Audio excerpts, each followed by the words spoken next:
So finally हम 800 रुपये वाले माइक्रोफोन से शिफ्ट करने जा रहे हैं 8000 वाले माइक्रोफोन पर। करीब आज तक हमने 350 से लेके 400 वीडियो रिकॉर्ड कर चुके हैं बोया का BY-M1 माइक से। खैर अब टाइम आ चुका है अपग्रेड करने का। अभी हमने जो सैंपल्स देखे साउंड इफेक्ट्स का, ऑब्वियसली उसको हमने रिकॉर्ड किया है न्यूली DJI माइक मिनी से।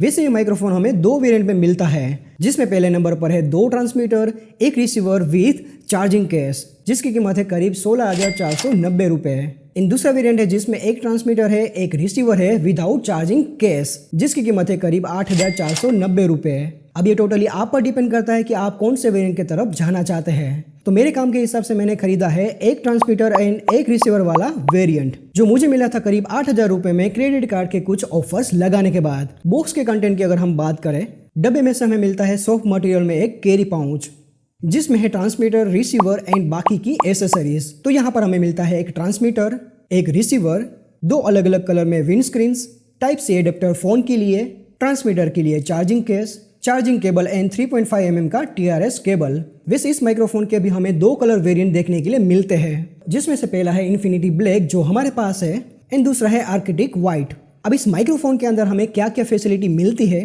तो नंबर 1 पर है 2 level active noise cancelling, number 2 पर है ऑटो क्लिपिंग कंट्रोल, नंबर 3 पर है 5 लेवल का गेन एडजस्टमेंट, नंबर 4 पर है mono and stereo recording, number 5 पर है सेफ्टी ट्रैक, नंबर 6 पर है ट्रांसमीटर की रेंज अप टू 400 मीटर, इन नंबर 7 पर है ऑटो पावर ऑफ।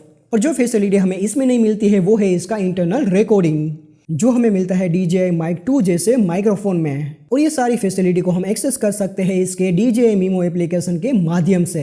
तो अब समझते हैं ट्रांसमीटर एंड रिसीवर पर दिए गए इसके फिजिकल बटन्स एंड उसके फंक्शंस। तो इसका जो ट्रांसमीटर है उसमें हमें 2 बटन देखने के लिए मिलता है, एक है पावर बटन एंड दूसरा है पेयरिंग बटन यानी कि लिंकिंग बटन।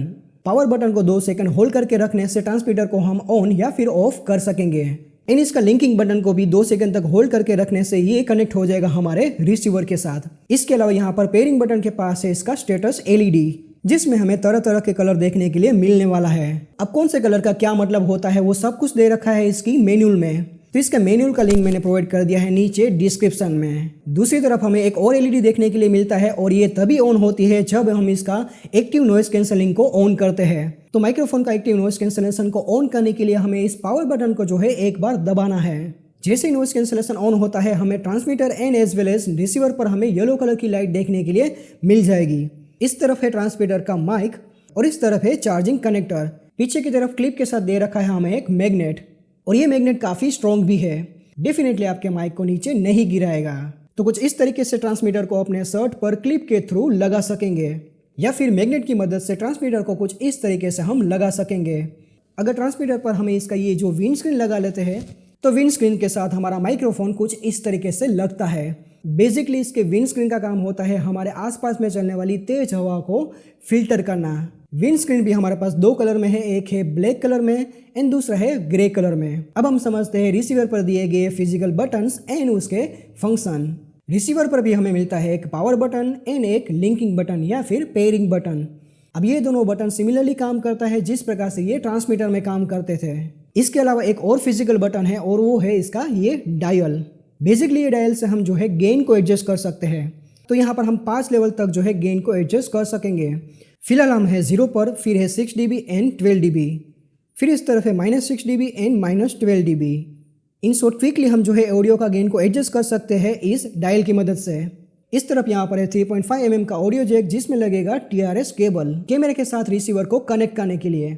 एंड नीचे की तरफ यहाँ पर है टाइप C पोर्ट इस रिसीवर को चार्ज करने के लिए एंड यहाँ पर है चार्जिंग कनेक्टर। अगर ये वाली लीड को हम हटा देते हैं तो यहाँ पर हम इंसर्ट कर सकते हैं टाइप C एडेप्टर। फिर इस रिसीवर को हम डायरेक्टली इस्तेमाल कर सकते हैं हमारे स्मार्टफोन के साथ। नीचे वाली क्लिप की मदद से हम रिसीवर को माउंट कर सकेंगे हमारे DSLR पर कुछ इस प्रकार से। इसके रिसीवर पर हमें टोटल 3 LED दे रखी है, जिसमें एक एंड नंबर 2 वाली LEDs ट्रांसमीटर 1 एंड ट्रांसमीटर 2 के लिए है। इट मीन्स जब ट्रांसमीटर हमारे रिसीवर के साथ कनेक्ट हो जाता है तो यहाँ पर हमें ग्रीन LED देखने के लिए मिलती है एंड अगेन इसकी जो स्टेटस LED है वो हमें अलग अलग कलर में देखने के लिए मिल सकती है। अब अगेन कौन से कलर का क्या मतलब होता है वो आप पता कर सकते हैं इसके मैनुअल के थ्रू।